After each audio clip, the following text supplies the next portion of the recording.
Well, hello there, and welcome to another episode of Syracuse Sports. My name is Brent Axe. It is so great to have you here, guys, and we are in the middle of May. There's still some things going on, right? Syracuse lacrosse is still playing, but, we are kind of creeping on what is traditionally known as the off-season in college sports. There's no such thing as the off-season in college sports anymore between recruiting, the transfer portal, and something we're going to talk about today. ACC realignment, what's going on there? So the ACC meetings just concluded this week. We had David Hale on the pod last week. If you missed that, we had a great time not only talking sports, but a little Tom Petty and some music and some Springsteen on that. And David Hale, always with great insight. There's another guy with terrific insight on all the comings and goings and everything that goes down and what has become a fascinating circumstance with the ACC, and that's Andrew Carter with the News and Observer. So you should follow him on social media, read his stuff, and he is somebody who is one of the first to go to the ACC meetings. He's been going down to the ACC meetings since the late 2000s when it was just him and I think one other reporter. Well, this year, all the heavyweights were there. All the national reporters you could think of that cover college sports were there, because the ACC is on the brink of something happening here. Now, lawsuits, as the expression goes, there will be lawyers, right? Once they have their way, will Florida State and Clemson be able to break away? And if they do, what does that mean for North Carolina and down the line and the structure of this league? It's a question everybody has. We don't quite have the answer yet, but we're starting to see the path being laid out of just where the ACC is going. So Commissioner Jim Phillips spoke this week. All the heavyweights were there at the ACC meetings, and that is kind of the underlying tone of all the league business that they've got to take care of anyway, is how are we going to keep this thing together? And Andrew was there. He's going to tell us what the feel was, what Jim Phillips said, what it meant, and a couple other things that came up this week. And I also wanted to get Andrew's perspective on where does Syracuse stand in this whole thing, not only in the league, but the league dynamics. Kent Severou, John Wildhack, are these guys power players? Do they make things happen at the ACC? Andrew was great. I think you're going to enjoy his perspective on what's going down in the ACC. And guys, this will not be the last time in this air quotes off season that we discuss this, because it feels like every summer comes around and it just becomes a wild game of college football ping pong and things going all over the place, and realignment being a dominant storyline. We're going to keep a close eye on everything going on in the ACC for sure. And I'll tell you what, our Syracuse Sports Insiders were so helpful in this conversation, as I always do with you guys. Send you a text. Here's what's coming on the pod. What do you want to know? Your thoughts, your questions, your opinions help shape this conversation. It helps shape every podcast that we do. You can text me directly. Your questions, your thoughts, your opinions, anything you want to know about Syracuse sports, send it to me. We've got a dialogue back and forth. Your comments are highlighted frequently on this podcast. It is so cool to hear from you guys and what's on your mind about the things that we're talking about, that we're writing about, and of course discussing here on Syracuse Sports. It's just $3.99 a month. After that, we would love for you to become a Syracuse Sports Insider today. What do you say we jump in here and see all the dynamics of the ACC and what's going on there, and a guy who covers it as well as anybody. From the News and Observer, let's hear from Andrew Carter here on Syracuse Sports. Well, I'll tell you what, guys, Andrew must have like the softest hands there can be because of the plentiful orange blossom Himalayan salt that's available there at the Ritz-Carlton. I've seen you tweet about it. Our friend David Hale, who was on this podcast last week, tweet about it. I mean, if anything, you got that going for you down at the ACC meetings, Andrew. That's what kind of ritzy place we're talking about here, right? No, it is. It really is, Brent. Like the thing I look forward to most every year is coming down here and getting that orange blossom Himalayan salt on my hands. They have like a little ramekin or whatever of it in the bathroom, and literally they have like a little sign propped up that says "Indulge yourself." With a spoonful of it. And you just scoop a little bit and put it in your palm. And it says you have to like sort of massage your hands with it for a minute. And it will change your life.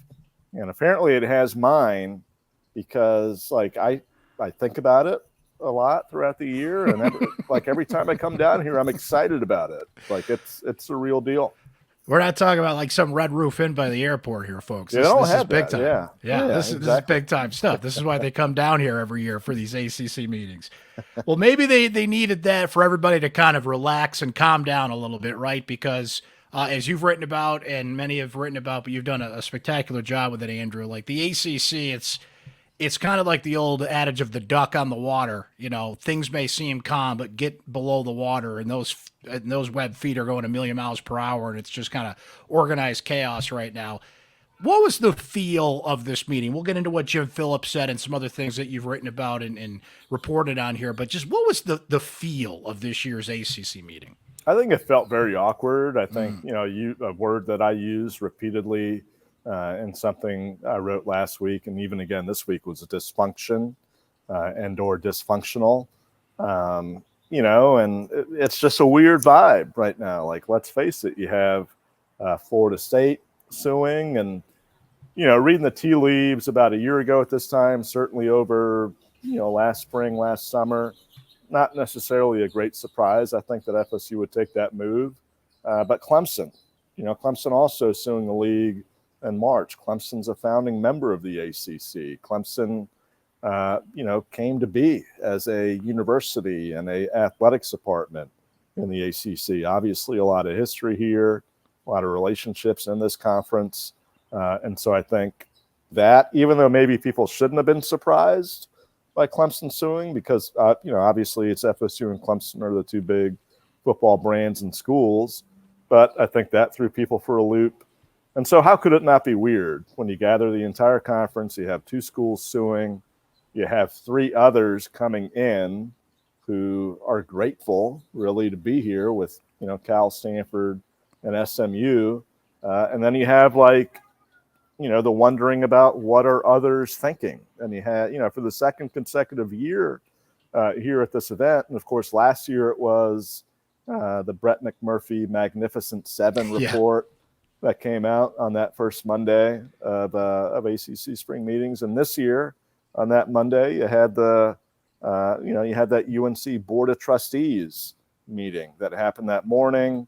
Revelation that they expressed a lot of dissatisfaction with the athletics department budget at UNC with Bubba Cunningham.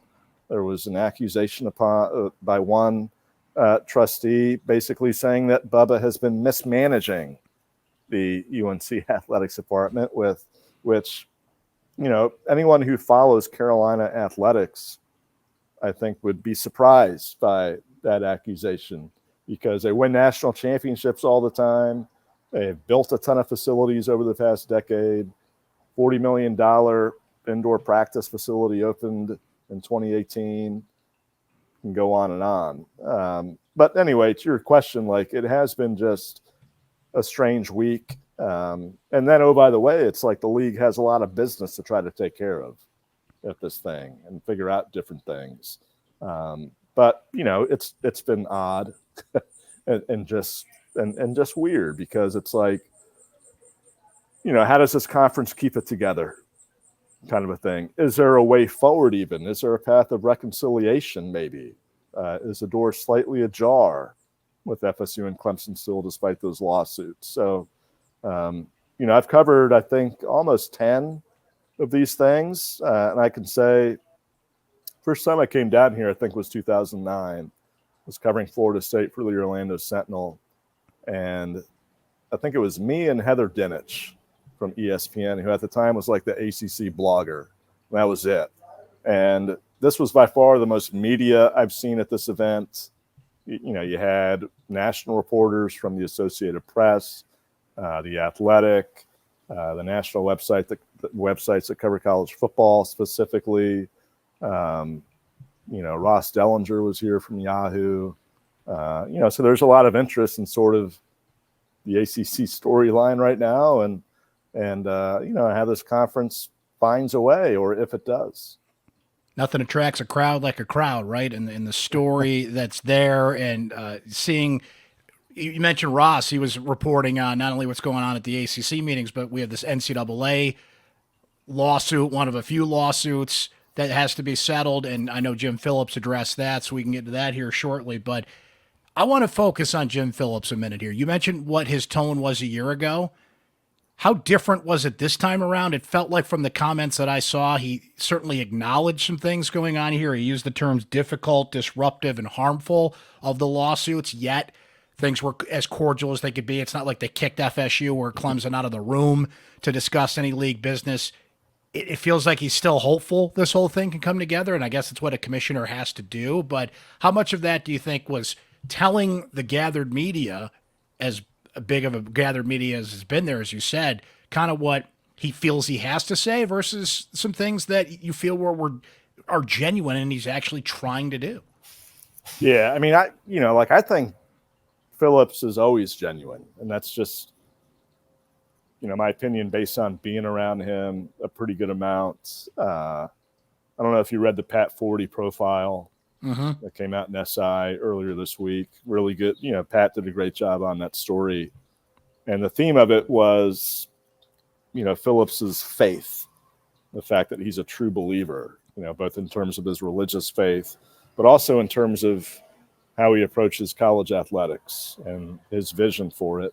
And I do think, the past several years has been difficult on him in a variety of ways, but I would hazard a guess it's been most difficult on him because his worldview in this realm has been shattered to a large degree, because he's a guy who believes, I think, in the traditional collegiate model. He's a person who believes that, in amateurism. I'm not sure Jim was somebody who really was necessarily forward thinking, for better or worse, about a lot of stuff that's happened in college athletics as it relates to NIL, athlete compensation, et cetera, et cetera. But certainly he does believe in, maintaining, healthy conferences. He describes them as healthy neighborhoods 2 or 3 years ago at the ACC football kickoff. And he kind of got ripped even then, because it was like, how can you get up and say this stuff when it looks like you're surrounded by vultures?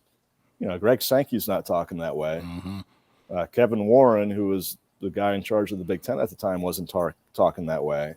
You're surrounded by sharks who are out to get as much power and control as they can. And here's Jim Phillips talking about stuff in a way that, maybe they talked about it 20, 30 years ago. All of which is to say, I think he's always going to be an optimist. I think he's always going to have faith. I think that's who he is. So I think that part of his messaging today was 100% genuine. I think he really hardcore believes, hey, we're still in it. ACC can find a way.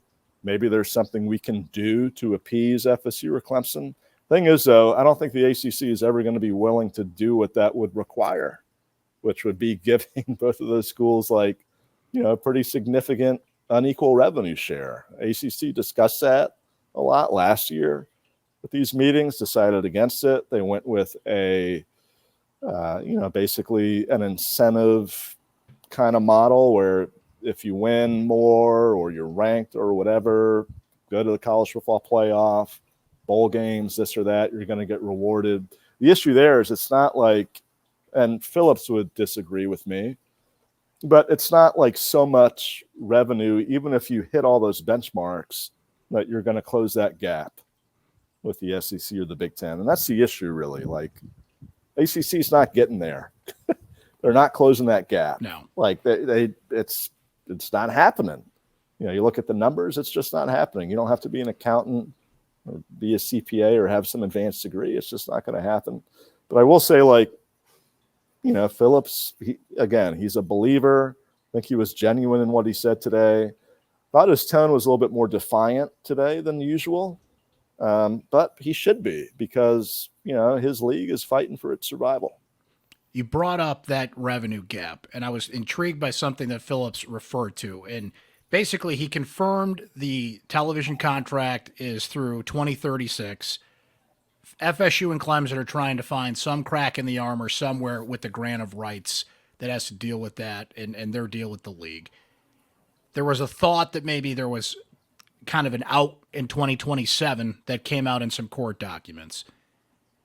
They have an option in February of 2025, right? So we've heard all these different dates. But Phillips also referred to something today about the ESPN contract. Basically, he termed it a look-in, right? And I'm thinking to myself, Andrew, unless that is, hey, can you give us 30 to 40 more $1 million a year so we can keep pace with what the SEC and the Big Ten are doing? I don't know what that is. I don't know if it matters, but it feels like that's still the answer. And I'm still intrigued by that. Like, this week you're hearing all these upfront presentations. Netflix today announces they've got Christmas Day games and all these streamers that are getting into sports and where we're at.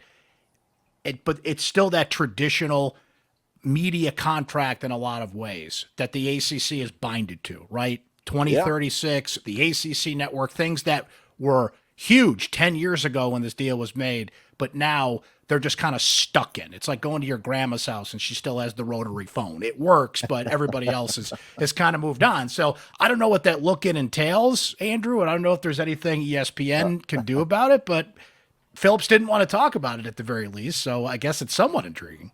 No, it is intriguing. And you're right. From a news perspective, I thought that was the most important detail out of his availability today in his session with us is he was adamant that we have a contract with ESPN through 2036. That's on the record now. And you're right. He did sort of characterize it as, there's that look in. He described it as, he said they're working through like an aspect of it. I can't remember the exact quote, but he was adamant. Like, we're not worried about it. This isn't something that's going to end soon. It's through 2036. There's a deal, et cetera, et cetera. And like you, I would love to know what that look-in is all about. My guess is maybe as it pertains to the ACC network component of it with ESPN. That's just me spitballing. I asked him directly, is there an opportunity to work out or rework rather some of the financials associated with the deal? Does this present an opportunity to renegotiate the contract to a degree and get more money? He really didn't want to go down that road or answer that question, understandably.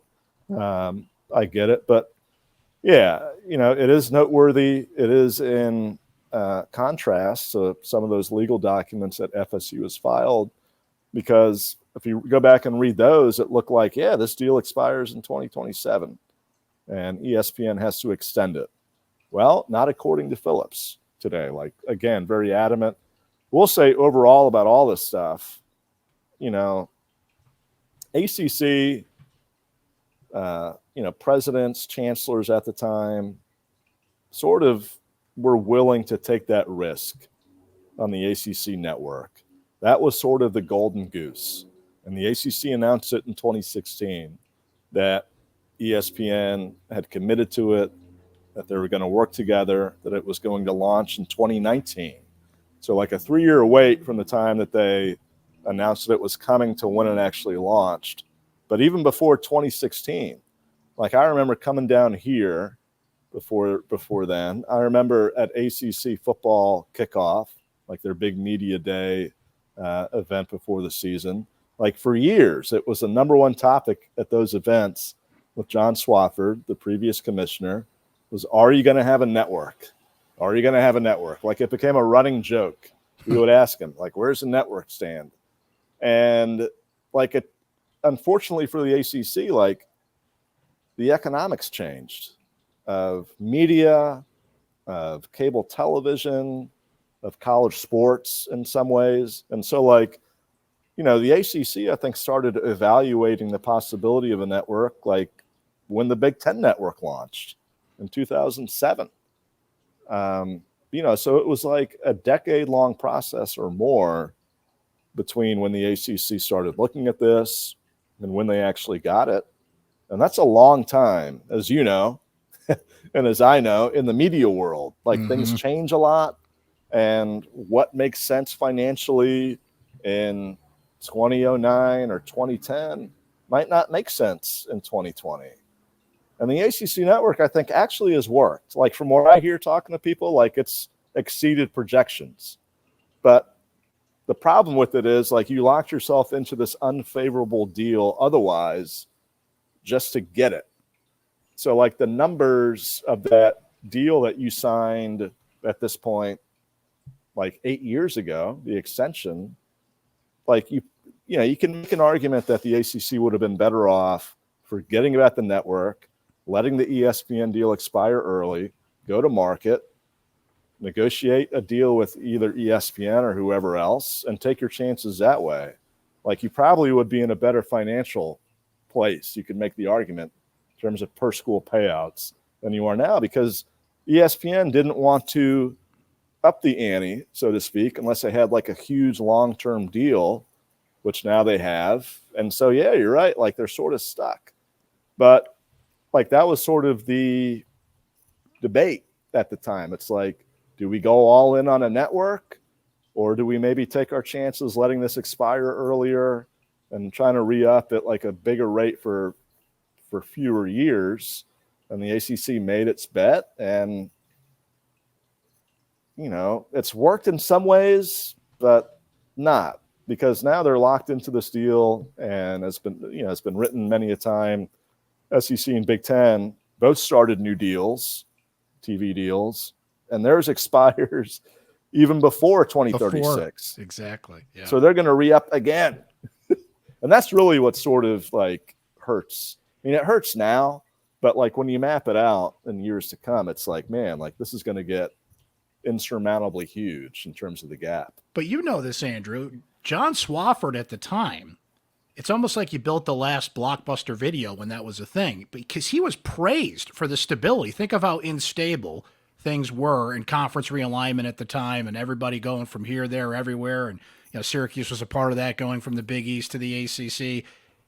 Stability was praised at the time. A 20-year deal, grant of rights, can't get out of it. Like, way to go, locking this thing down. Then everything changed, right? Oh, it was tremendously praised. And that's the thing, like, where, I really believe that FSU is open to criticism on that point, because it's like, look, like Florida State, along with every other school, thought this was a good thing.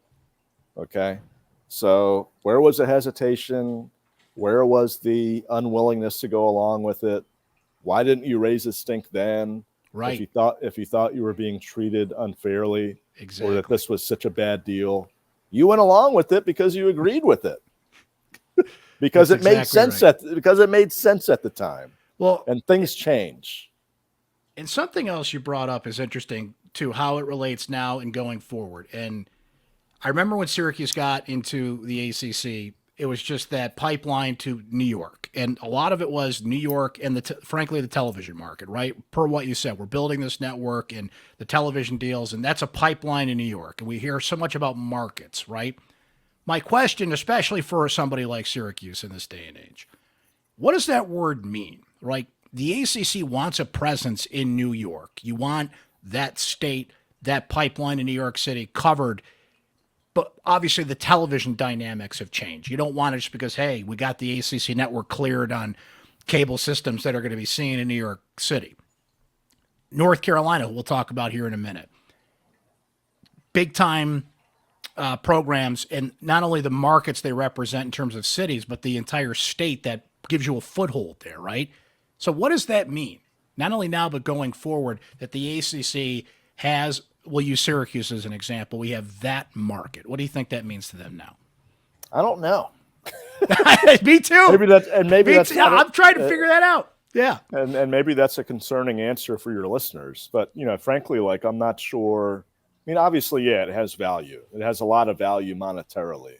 Like, they get, I don't know what the numbers shake out as or what they look like, but obviously there's value in terms of cable distribution numbers, cable providers paying the ACC and ESPN, to have the ACC network on their channels, et cetera, or distribution networks, I should say. But in 2024, like, what that means, I mean, I don't like, certainly it seems like, this, like, it's all about the brands now. It's all about intriguing matchups. It's all about, I kind of compare it on a much bigger scale. In college sports, it's a much bigger scale, but I compare it to like what I've been saying in journalism and newspapers and stuff forever. It's like, you got to build loyalty. Mm-hmm. You have to build an audience that wants to keep on coming back. Give them a reason to subscribe to your product. And if you sort of extrapolate that to college athletics, to me, it's like providing something that people are interested in and want.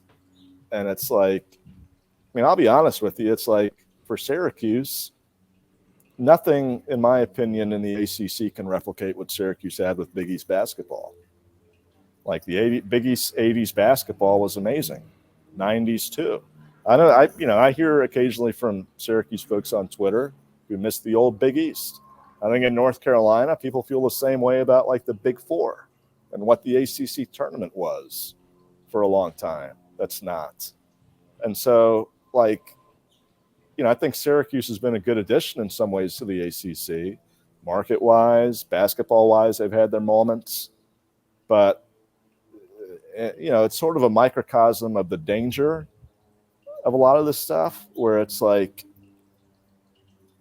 you look at expansion, realignment, schools can make more money, maybe some leagues make more money, but you can make a longer term argument that the best course is sort of like leaning into traditionalism, building those rivalries, building what people care about.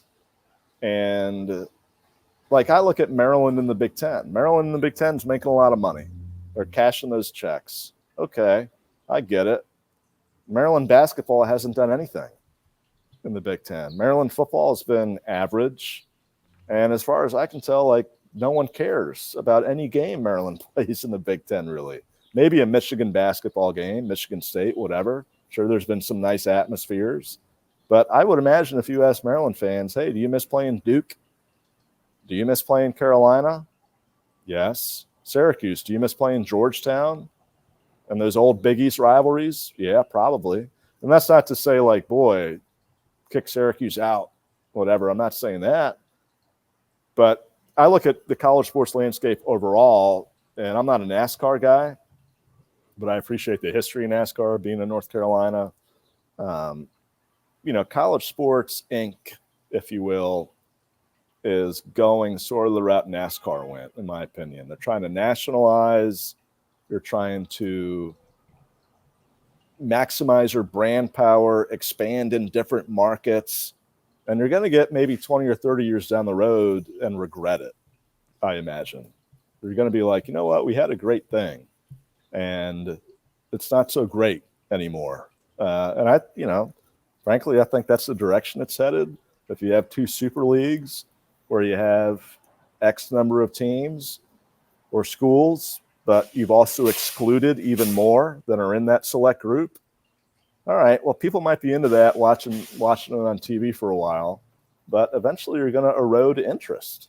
You're going to lose what made college athletics special in the first place. So that's a very long-winded take, an answer to the question of like, what does the market of Syracuse bring, or what is the value of it? I don't know. Like certainly the play was TV markets, cable TV, yada, yada. But it's like, again, I think Syracuse's best value, I think, was with those old Big East rivalries. Yeah, for sure. And the ACC basketball was at its best in the 80s and 90s when it was 8, 9 schools. So same thing. I think what you brought up, what you hear is what I still hear every day. We're a decade into this thing. Fans miss the old Big East. They miss those rivalries. They still play Georgetown every year, but it doesn't feel the same, and it's a different conversation now. But that leads me to my next thought, Andrew. Just a couple more for you here. You're in North Carolina, and News and Observer right there, and you're as familiar with North Carolina as anything. You brought up what the Board of Trustees are talking about this week and how unique that is and what Bubba Cunningham is dealing with. Florida State and Clemson, I get the attention on what they're doing because they're challenging the system. They're actually trying to break away, or at least provide a path to break away. That would be certainly a huge loss for the ACC if those two left. But if North Carolina gets that itch, if North Carolina follows through on this, to me, that's the linchpin that the whole thing falls apart. So I want you to tell my listeners here and our viewers just how important North Carolina is to this in terms of not only the tradition of the league, but keeping it together going forward, because I feel like they're almost more of a desired entity for a Big Ten or an SEC than Florida State and Clemson are.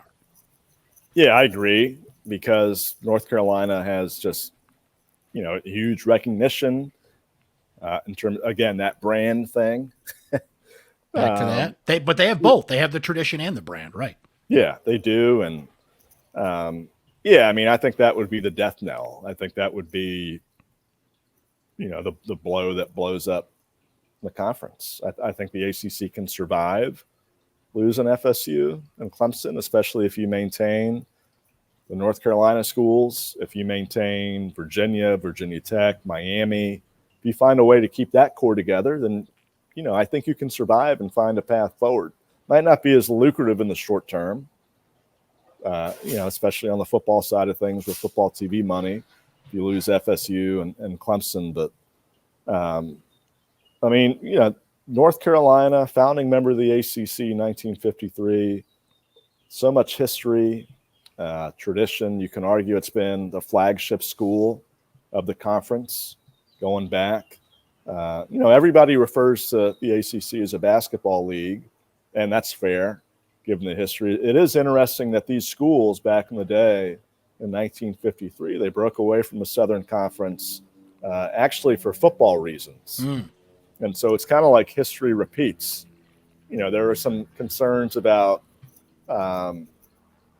academic requirements back in the day, a commitment to so-called big-time football. In that era, you had some schools in the old Southern Conference that were reluctant to do that. And you had the original 7 members of the ACC, and then Virginia came on board and made it 8, that wanted to go the big-time football route. And then Everett Case comes along, becomes a coach at NC State. They start winning ACC championships. UNC gets a little bit jealous. They hire Frank McGuire. They win the 1957 national championship, go undefeated that year.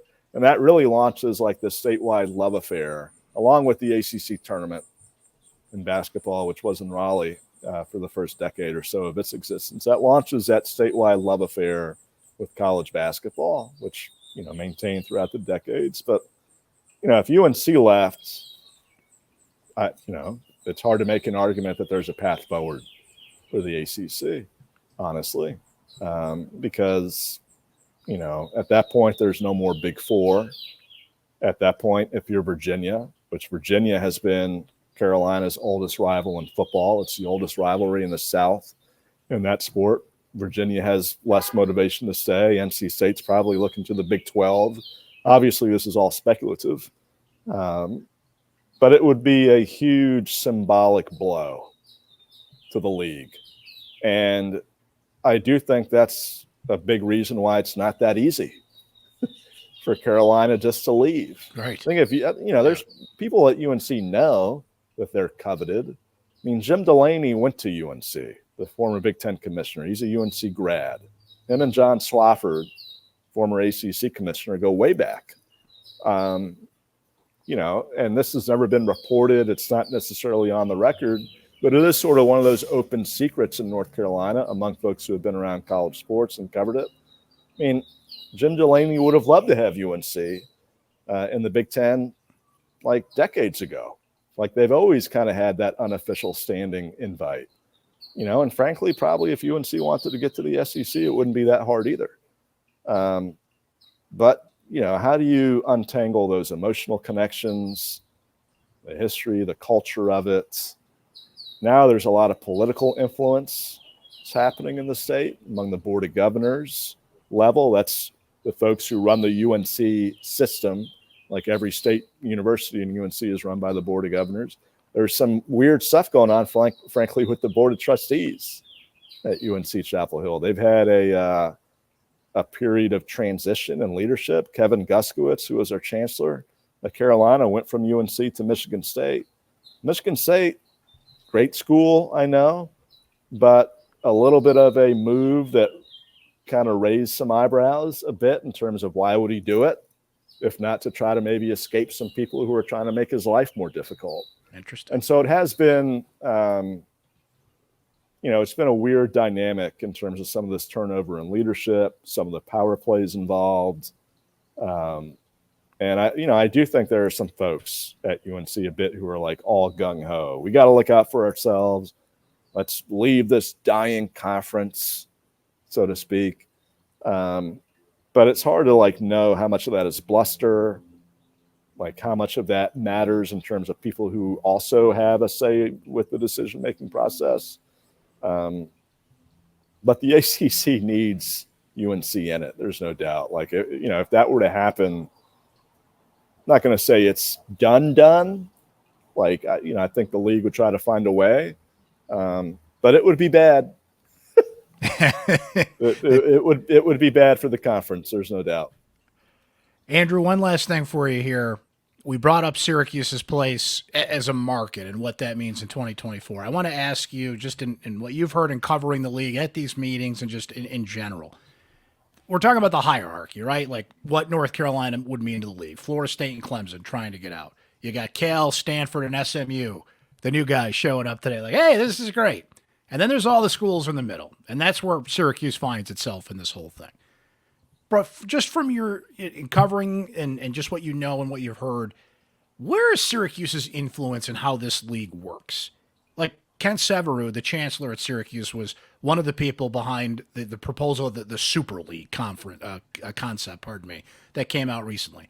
John Wildhack, ESPN executive, he helped write some of these deals literally when he was there, right? But we talked about the waning influence that television executives have, but he's still pretty in tune with the media environment today, and he's a trusted ally, I would imagine, to Jim Phillips there. But in terms of just the power structure of the league, how much influence do these guys have? It's a great question, and I don't have a great answer for you. And that's one thing I think that has maybe in some ways hurt the ACC in recent years is that I think you've had a lot of schools, and I would put Syracuse in this group, that maybe have been trying to fight to, I'm not going to say establish is the wrong word, but maybe fight for more control, fight to have more of a say. I think there has been kind of a clear power struggle within the middle of the ACC and sort of a lack of clarity about, well, how do these different interests align? Syracuse, I think, has interests maybe that they might not align with what Wake Forest wants to do, or, Georgia Tech or Virginia Tech or whatever. So how do you get all these conflicting entities on the same page? And I think that's a downside of like a bit of the hodgepodge nature of the ACC. I think hurts it a bit because you have a mix of like elite public institutions with, UNC Virginia. You have a bunch of private schools. You have schools like Clemson and Florida State that are more football focused and sort of SEC in style. You have that Northeastern contingent, Syracuse, Boston College, Pitt. And so how do you like come to a consensus on a lot of this stuff? I will say like the ACC went to Brooklyn for the ACC men's basketball tournament to throw a bone to Syracuse. That's right. But yeah, that was part of it. Like, I'm sure and John Swafford, I know, would have loved to have been in the Garden, but that wasn't going to happen. That's probably never going to happen just with the way the relationship between them and the Big East works, contract and the dates and all that. So they went to Brooklyn and they tried to make that work. And the first year, like I covered it the first year, I was still on the UNC beat, and I thought it was great. Like the atmosphere was cool. It was new. Like I thought it worked. But then like in subsequent years, I think it's been a huge flop. And the last time I was up there for the ACC tournament, whenever it was, year before last or 2 years ago, Syracuse and Duke played. Can't remember what day. I think it was like that Thursday. Was it a Thursday game? I think so. Yeah. Yeah, that Thursday, maybe quarterfinal round. And granted, it was an afternoon game. Like it wasn't prime time. It was, I think, maybe the 2:00 or whatever, noon. People have jobs, okay? But the place was empty. And it was striking because it was like, well, this is sort of the ACC's gift to Syracuse to have this event. Yeah. in Brooklyn. Now, granted, Brooklyn's a ways from Syracuse, New York, like the city, but still, like if the thought is, and the thought was this when Syracuse joined the league, like this is New York City's team, was the argument. I think there were like billboards and stuff. Yeah, literally, yeah. Yeah, like an ad team. Yeah, like an ad campaign. And it's like, all right, you have an ACC tournament game in Brooklyn against Duke, which we all remember the first year Syracuse was in the ACC. That game at Cameron, Boeheim ripping off his suit, jacket, gets teed up. Syracuse started that year tremendously, the winning streak, lots of excitement. But then it was almost a decade later, 8-9 years later, and it's like, where was this? Where did the energy go? What happened? Yeah, what happened? How come people aren't pumped over this? So that was striking. I mean, I just think that's part of the ACC's issue, and it's not a Syracuse thing. I think it's just a lack of cohesive culture thing. The SEC has a unified. You know what the SEC culture is. 100%. Big Ten, I would say the same. Yep. And they run maybe the risk of affecting that with bringing in schools from California and Oregon and Washington. But that's part of the ACC's issue now is you have a bunch of schools that don't necessarily fit in with each other. So how do you work through different fights and arguments and this? Yeah, I don't know. I think it just makes it more complicated. And I would say this, just to follow up on what you said. You put that Syracuse Duke game in the Garden, and I know they couldn't do it, but just in theory, you couldn't get a ticket to that game, right? Yeah. There is that alumni base, the fans that come down. But that was the thing, Andrew. You brought up the cultures that these other leagues have. Syracuse fans would make sure to have time off in their schedule and schedule around, we're going to the Garden. We don't care who they're playing, what's going on. We're going to the Garden, especially as the days get later in the week, they would be there. They never and still have not been able to establish that feeling, even when it's in Brooklyn, that we've got to be there. Syracuse plays a game a year in Brooklyn, and you pick your pick your non-conference tournament here kind of thing. So it's almost losing that appeal. But yeah, what you're saying though speaks true to it. We threw you this bone. We took this huge thing that has lived in either Greensboro or Raleigh or, in this state for so long, and it essentially didn't work. But that's a great point about the lack of cohesion in the league, and that's kind of where they find themselves now. And that's what we'll continue to keep an eye on here in the offseason, Andrew. It's going to be fascinating to watch. There's still plenty more to cover here. You're doing a great job at it. Thanks for everything that you do there and keeping us up to date. Thanks for coming on with us here today, and I hope to catch up down the road, but appreciate your time and your insight, my friend. Thank you, Brent. Appreciate you inviting me and having the opportunity to come on. So thank you.